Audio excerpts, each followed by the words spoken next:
In the previous two videos, I gave you two different stories on a successful coaching session, how I helped my seminar students out of a jam. Basically, there's been a knot, K-N-O-T, in their thinking.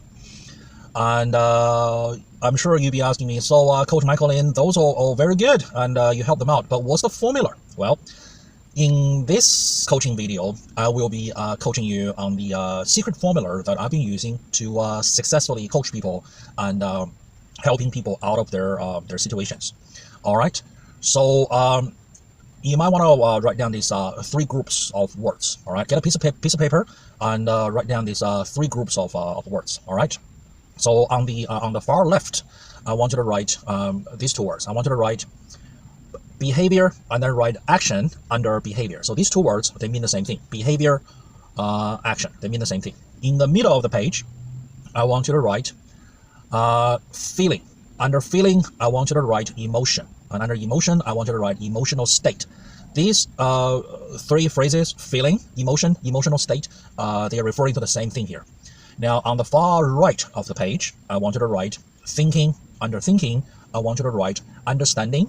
And then understanding, I want you to write belief. All right, these three words, they mean the same thing here. So here's the thing. When you coach someone, you want to see behavior change, right? But the thing is, you can't focus on their behavior. Their behavior is a result of their feeling, and then their feeling is a result of their thinking. Take the first story I gave you, Mother Teresa. All right, if you have not seen that video, you should go back 2 videos and watch that video first. It's the first story on coaching. You see, Mother Teresa, her problem was she was running around, not doing her job as a leader, instead doing nothing but manual labor. And that behavior was a result of her feeling. That behavior was a result of her feeling of guilt. All right, that lady was packed with nothing but guilt. And her feeling of guilt, right, was a result of her thinking, her understanding, her incorrect, her not helpful thinking and understanding, which is work is just doing the manual labor. Now I'm getting paid with a higher salary. It's only fair I do more work. So that's her thinking, that's her understanding, that's her belief. That thinking, that understanding, that belief, right, was why she was feeling guilty. She's feeling, I'm not getting paid with a higher salary, and it's not fair if I don't do more manual labor. And her feeling of guilt is what's driving her with her bad behavior of not doing her job as the leader, but only doing more manual labor, right?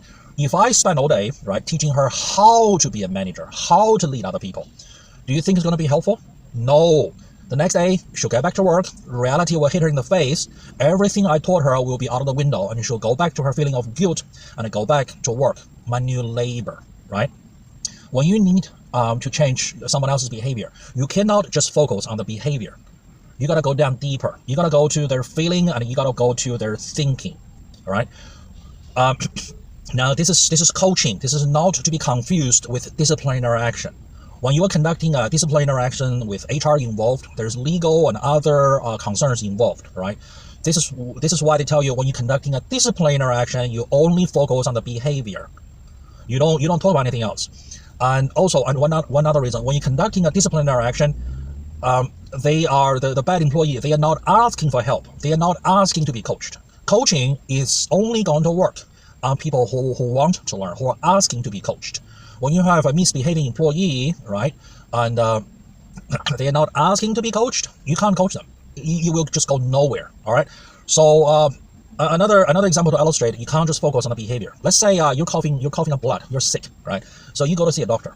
I have never ever seen a doctor say to a patient, "Oh, you're coughing up blood? Well, change your behavior. Stop coughing. All right, get out of here. Oh, pay me, and then get out of here." No, that is not going to work. The doctor needs to do his job. He needs to investigate and find out what is wrong with you from a biological perspective, right? And then fix what is wrong with you from a biological perspective. And that will result in your behavior change. You will no longer be coughing up blood, all right? So back to Mother Teresa, all right? Her bad behavior of running around, doing manual labor, not doing her job as the leader of the pack was a result of her feeling of guilt. And in order to change her feeling of guilt, I have to change what's causing the feeling of guilt, which is her thinking, her understanding, her thoughts, her incorrect thinking, her incorrect understanding, her incorrect thought. So I replaced what's not helpful, right? Which is work is just doing the manual labor, and now I'm getting paid with a higher salary, therefore I should do more manual labor. I replace that with, you're not getting paid with a different kind of salary to do a different kind of work. And in your new work, you are no longer the expert. In your new profession, you are no longer the expert, but rather you are the organizer of other experts. And your new profession, your new position is extremely important, extremely critical, because without you providing the environment, other experts, they can't do their jobs, and the whole ship will fall apart and the ship will sink. So when I replaced her thinking, I replaced her feeling. And her feeling changed from the feeling of guilt to the feeling of pride. And then I don't have to do anything else. She will get back to work. She will start acting and behaving like the leader of the pack. She's going to worry about how to provide the environment, right? And then she's going to get coaching on how to be the leader. But until she understands, until she resolves the conflict, there's a civil war in her head. Until she resolves that, she's not going to be able to start acting like a leader and start learning how to be a leader. All right? Same thing with my second example from the previous video, the young lady from Silicon Valley. You see, her behavior, her not helpful behavior, was she was copying and pasting everything that she observed, she experienced from her one and only job, a failed Silicon Valley tech startup. And that is not serving her well in life. And she is a high employed. She can't even, with those wrong thinking, she's having trouble finding employment. All right. So I helped her by changing her feeling, by changing her thinking. You see, her feeling is she had all this pride. She had all this pride in being part of that failed tech startup.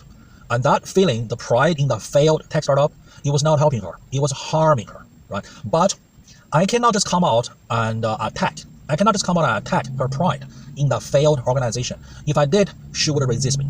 So I have to start with agreement, and utilize her pride, right? Notice I started in the previous story. I started in the previous story, in the previous video. Notice how I started by saying, you know, I also worked for a tech startup. It was right here in Silicon Valley. And as a matter of fact, the office was in San Mateo, and I lived right here in San Francisco. What was I doing? I was establishing we have so much in common. We are in agreement. We're in agreement. We're in agreement. Why did I do this? Okay, let me answer this. Okay, if you have a semi-trailer, right, weighs 80,000 pounds, and it's going 80 miles an hour toward the wrong direction, going this way, you need to turn this semi-trailer around, going 80 miles an hour, going this way. What is the wrong way of doing this is bring another semi-trailer, right, at 80 miles an hour going this way, and then you two meet. It's going to be 80,000 pounds, okay, that's 40 tons, and going at 80 miles an hour, right? So if you want to do the math, there's 1.6 kilometers in a mile, do your own math. So 80 miles an hour, you're going to collide at 160 miles an hour, right? 40 tons, 80,000 pounds. Not good. You will not achieve your objective. A much more practical, a much smarter way of doing this is you come to the side, all right? You go along with the semi-trailer, and then you bring it from 80 miles an hour going this way down to 40 miles an hour, 20 miles an hour, 10 miles an hour, 5 miles an hour, 1 mile an hour, right? You want to bring the speed down first. While you are at 1 mile an hour, you make the first 90-degree turn. And then you make the second 90-degree turn, right? After 2 90-degree turns at 1 mile an hour, you are now facing toward the correct direction. Now is the time to put the accelerator pedal down, right? Rev up the engine and speed this semi-trailer up. 80,000 pounds, 40 tons, from 1 mile an hour to 80 miles an hour, heading toward the correct direction.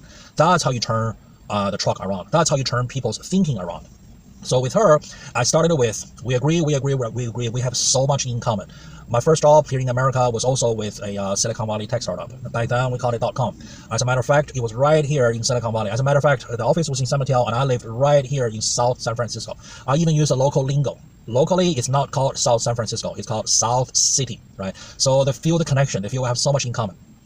And then I said, I learned so much, right? And then I said, everything they do, I do it backwards. I do it the other way around, all right? So I made 2 sneaky 90-degree turns. I turned her mind around. I kept her pride. I utilized her pride. And then I just, very sneakily, I just changed what she's pride about. I changed her pride from being pride to being part of that organization. I'm sure they were thinking we're going to be the next Google, the next Facebook, the next whatever. Okay, none of that happened because everything they did it wrong. I changed her from feeling pride of being part of that to pride in herself. I told her, I said, you're so smart, you figured this out. Okay, so her pride is now in herself for having that experience, for having experienced that. Right now, she's going to copy and flip and paste. That's the secret formula to successful coaching. All right. So if you need coaching, don't hesitate to send me an email, and don't feel embarrassed if you have any questions to do with leadership, management, business, because let's face it. All right. There's no such thing as a stupid question. The only thing that is stupid is you had a question and you didn't ask. You never asked. For 20 years, you went on without knowing the answer, and you suffered from not knowing the answer. Thinking back, wouldn't it be better if you just asked 20 years ago? Okay? And you know the answer, you got the answer. And for the most part, when you ask a question, people will not be laughing at you. People, because they have questions too. There's nothing embarrassing about asking a question. All right?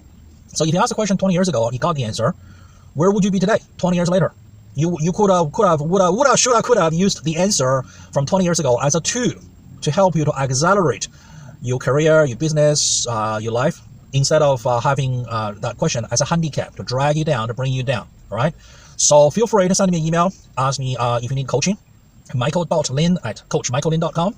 Make sure you subscribe, hit the like button, and also share this video and all my other videos with your family, your good friends, your good colleagues, and anyone you're learning, you're sharing, you're growing together with, anyone who's also fighting in the trenches together with you. Okay, think about this. Do you think your life will get easier if you are the only person improving and nobody else around you is also learning and improving? No, your life will not get easier for you. Your life will get more and more challenging, more and more difficult. Why? Because everybody around you, they don't understand your latest thinking, they don't understand your latest learning, they don't understand your actions, they don't understand the reason and the rationale behind your actions, and they will start going against you. And instead of helping you, they will bring you down. They'll kill your energy. All right? So don't let that happen to you. Learn together, help everyone to learn, and share these good quality coaching videos with anyone and everyone you know, so you can all learn together and grow together. All right? And also, you guys, all of you guys, make sure you hit the notification button. This way, every time I release a brand new coaching video, guys, who's going to be the first batch to get notified and start learning? You guys, right? Start learning right away every time I release a brand new coaching video, so you can get ahead of the pack. All right? So until next time, keep on learning. Coach Michael Lin, signing out.